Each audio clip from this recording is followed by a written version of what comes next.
The 2022 iteration of Scream, directed by the duo Matt Bettinelli-Olpin and Tyler Gillett, and the fifth installment in the horror film series, follows the new main character Sam Carpenter, Melissa Barrera, who comes back to Woodsboro after her little sister, Tara, Jenna Ortega, is attacked by the returning Ghostface. This attack seems to be the beginning of mimic knife attacks terrorizing the town of Woodsboro, and specifically the high school, just like the original Scream film. Scream 2022 is just as self-aware, if not more so than the previous four in the franchise. They started referencing the Stab movies, the movie series within the Scream franchise. The first Ghostface used the Stab movie as a reference for his own kills, which made the whole franchise very aware of horror slasher tropes. They then play on those. The acting in the movie is extremely strong, and it interestingly brings back the original cast, making this film the most passing of the torch style movie possible.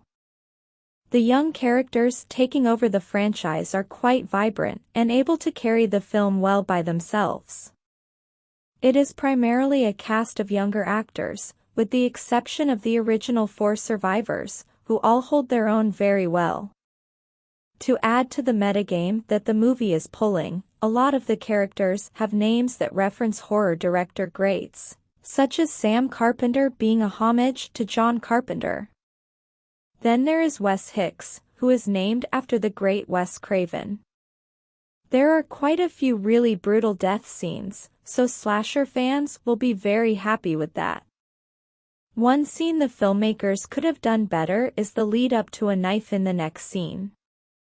Sheriff Hicks, Marley Shelton, leaves to go get sushi for herself and Wes. While she is out, she gets a call from Ghostface saying she would never make it home in time to save her son. Naturally, Sheriff Hicks tells everyone to go to her house, but somehow, she makes it there first and is caught off guard as she walked up the steps. The issue is that the entire precinct would be converging on Sheriff Hicks's house, yet they didn't get there in time or even close to it. The scene could have been saved by adding police sirens at an opportune moment. Something so small would have made it much more believable. Other than that particular scene, the film is rather satisfying. There are two messages that are communicated which are very important for people to keep in mind.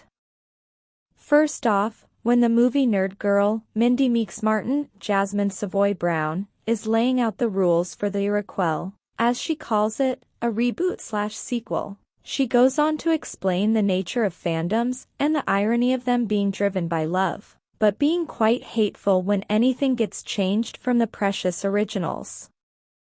This part is important because it opens up the discussion of fandoms in real life. The second aspect of the movie that delivers a really important message is near the end among the survivors. The question is asked, "Am I going to be okay?" to which the response is, "Eventually." This is a message that needs to be spread more often. Too frequently, movies take the route of doom and gloom for their characters, but this ending shows that everything can work out in the end. It may be hard, but everything will eventually be okay.